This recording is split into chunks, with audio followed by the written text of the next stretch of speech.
Estamos ahora en la tercera y última parte de lo que corresponde a relaciones de entrada y salida de un DAC, y vamos a terminar esto con lo que presentamos acá como una especie de ejemplo que encontré en el libro Tochi de sistemas digitales, se llama.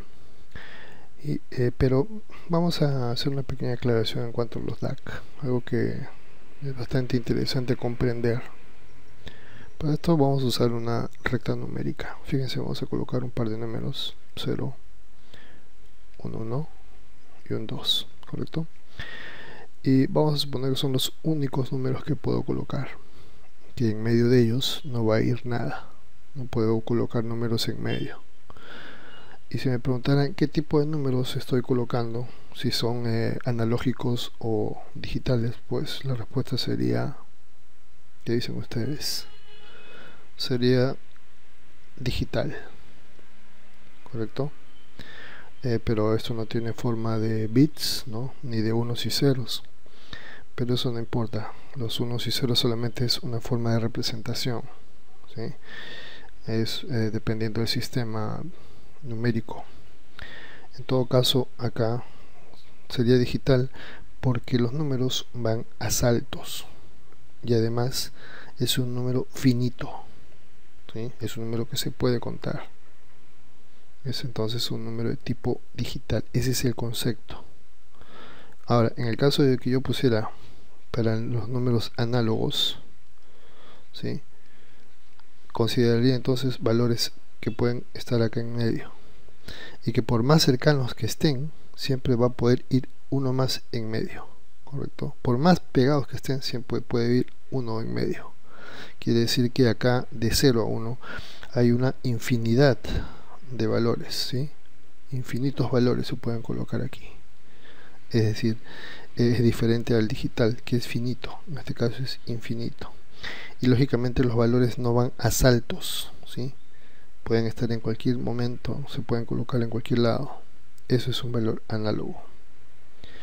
Cuando vemos nuestro DAC, y que es un convertidor digital analógico entre comillas, y digo entre comillas porque en realidad la salida de este convertidor no es tan análogo como se dice, ya que tenemos valores que van, por ejemplo, que son 2 a la n, que es el número de niveles que puedo tener, y 2 a la n menos 1, que vendría a ser el número de escalones de los cuales va a saltar este señor DAC. Este número me está indicando un número finito, ¿sí?, como en el caso de los digitales, y además los valores van a saltos, ¿sí?, a saltos precisos, que están condicionados por el valor de K, que es el de la resolución. Es decir, la salida en realidad es más digital que análoga. Claro, yo puedo aumentar el número de bits de tal manera que los números sean más finos, estén más pegados, pero nunca voy a tener un número infinito de valores al cual yo pueda tomar a mi salida del DAC. Es decir, en realidad es un valor digital, ¿sí? Es un valor digital que tengo aquí, pero podemos hacer una aproximación aumentando el número de n, el número de bits, haciendo que se aproxime bastante a un valor de tipo analógico. Entonces vamos a considerar eso así, que es una salida analógica, pero entre comillas. Bien, vamos a borrar esto y vamos a continuar con nuestro ejemplo. Bien, continuamos entonces con los ejemplos. En este caso digo ejemplos porque son dos preguntas las que hay aquí, y se refieren a este diagrama que está acá, que es evidente lo que está pasando acá. Tengo una computadora que me da señales, es decir, con esta computadora yo voy a manejar el motor. Esta computadora tiene señales que van a alimentar a la entrada del DAC. Este DAC, que es un DAC con salida de corriente, y me refiero a eso porque las unidades están dadas en miliamperios, que varían desde 0 hasta un máximo de 2 miliamperios. Esa corriente de salida no es suficiente para hacer mover un motor, así que usamos un amplificador de corriente que alimente al embobinado de este motor. Lógicamente el motor tiene un eje y tiene un giro. Ese giro tiene un mínimo de 0 y un máximo de 1000 revoluciones por minuto. ¿correcto? Tomando en cuenta estas consideraciones, vamos a ver las preguntas, y son dos. Vamos a colocar acá A, y dice cuántos bits deben utilizarse si la computadora puede producir una velocidad de motor que se encuentre a 2 RPM de la velocidad deseada, ¿correcto? Recordemos que el que está controlando la velocidad es el controlador digital analógico. Y si nos acordamos lo que hemos visto, que hay una escalera, ¿recuerdan? ¿Sí? Una escalera, vamos a poner puntos aquí porque no sabemos que pueden ser muchas, ¿sí? Y tiene un máximo, ¿sí? Ese máximo es la plena escala de la escalera. Ahora dice, para yo poder controlar de 2 RPM en 2 RPM, este salto que hay acá, este salto, ¿sí? Debe ser menor o igual a 2 RPM, ¿sí? Es decir, cada vez que haya un cambio en mi entrada DAC de un número binario al siguiente, no debe pasarse de 2 RPM el cambio de velocidad aquí, ¿correcto? Para eso voy a considerar lo siguiente. Vamos a colocar acá como solución de esta primera pregunta lo siguiente. Sabemos que el motor varía y su variación va de 0 a 1000 RPM, que es el máximo. Eso sería acá en la plena escala, sería el 1000 RPM. Ahí va, en la plena escala, ¿sí? Esos 1000 RPM se van a corresponder con lo que hay en la entrada. Cuando en la entrada es 0, pues será 0 RPM para el motor, ¿sí? Porque acá voy a tener una salida de corriente muy baja. Y cuando la entrada es full scale, es escala máxima, entonces mi motor va a girar a la máxima velocidad. Y decimos que cada cambio, solamente como máximo, va a ser que cambie la velocidad en un máximo de 2 RPM, ¿sí? Puede ser menor de repente si lo hacemos más fino, ¿sí? Pero lo ideal es que sea 2 RPM para ahorrar recursos. Entonces es una operación bastante sencilla. Lo único que tenemos que hacer es dividir los 1000 RPM entre la variación que queremos obtener, que es de 2 RPM. Con esto vamos a obtener 500 variaciones, ¿sí? 500 niveles. Y entonces si sabemos que lo que queremos obtener es que el número de escalones de 10 a la menos 1 sea mayor o igual que 500 ahora, ¿sí? Ya no es un número que no sabíamos, ahora ya sabemos que es 500. Ese 2 a la n lo puedo despejar, puedo colocar acá 501, y entonces el número de bits para llegar a 501 o un poco más de repente, si sabemos que 2 a la 8 es 256 y que 2 a la 9 es igual a 512, entonces ya estoy viendo, entonces me doy cuenta en forma clara que estamos hablando de 9 bits. Con 9 bits entonces yo voy a obtener saltos menores, ya que 512 es mayor que 500, menores a 2 RPM, ¿sí?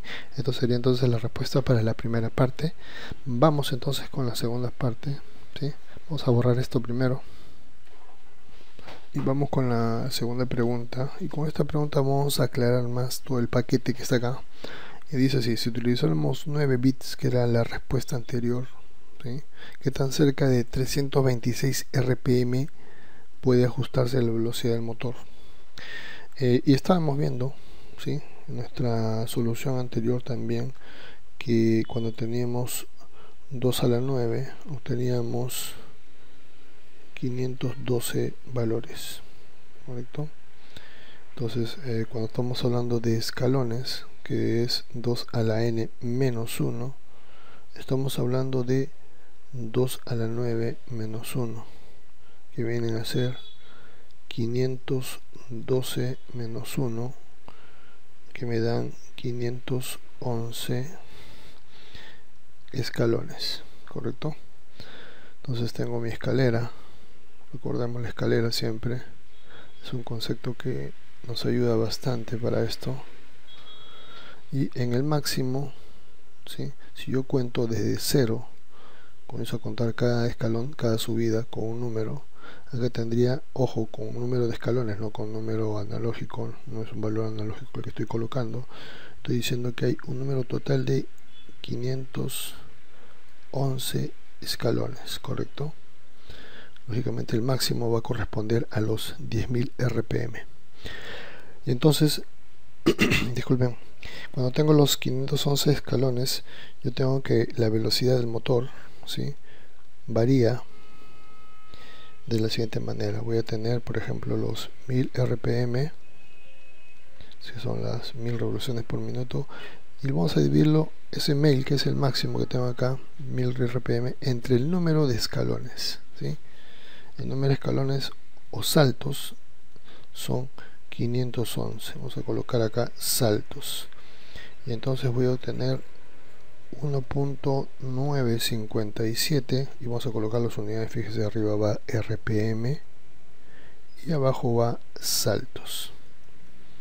Quiere decir que para cada salto, ¿sí?, va a equivaler a 1.957 RPM, casi 2 RPM, ¿sí?, casi 2 RPM, no llega a 2 RPM para cada salto. Entonces la variación en velocidad es de 1.957 RPM. Eso es lo que nos está diciendo esto, correcto. Ahora, para llegar a 326 RPM, ¿sí?, que es lo que nos piden, necesitamos lo siguiente: que los 326 RPM se dividan entre esto que es acá, que es 1.957 RPM sobre saltos. Hacer eso, entonces se va a eliminar, vamos a cambiar de color, se va a eliminar este RPM,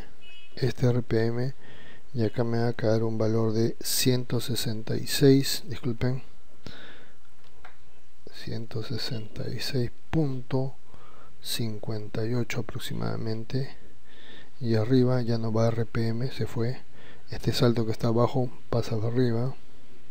Revisar fracciones, saltos. Tengo entonces 156.58, pero como los saltos no tienen valores intermedios, entonces estamos hablando de 167 saltos. 167 saltos es lo que yo necesito para llegar a un aproximado de 326 RPM. Pero ¿qué tan próximo a este valor de 326 voy a llegar? Pues veamos, ya que como esto tiene un valor que no es exacto, entonces va a haber una variante. Entonces empleamos nuestra vieja fórmula de salida analógica igual a K por el número binario, ¿sí? Entonces nuestra salida analógica en ese caso vamos a considerarla como si fuera la salida en velocidad, ¿sí? Nuestra velocidad entonces de salida, ¿sí?, va a ser la siguiente manera. El K lo tenemos acá, es 1.957 RPM sobre número de saltos.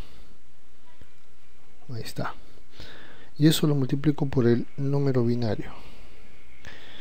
Y el número binario es 167. Es este número de acá, ¿sí? Ya que yo quiero hacer 167 saltos, ¿cuántos RPM voy a obtener? Entonces lo multiplico por 167 saltos, y se dan cuenta acá que ya que salto se está yendo, este salto se va con este salto de acá, y tengo que la velocidad de salida sería 326.8 RPM. Lógicamente este RPM quedó, acá está, ¿sí? Ya tengo mi velocidad de salida y se aproxima bastante a los 326 RPM, ¿sí? La diferencia es 0.8, menos de un RPM. Bien, acá terminamos esta parte entonces, lo que son consideraciones de entrada y salida de un DAC, y lo próximo que vamos a ver va a ser un poco de lo que son los circuitos ya para un convertidor digital analógico. Nos vemos, cuídense.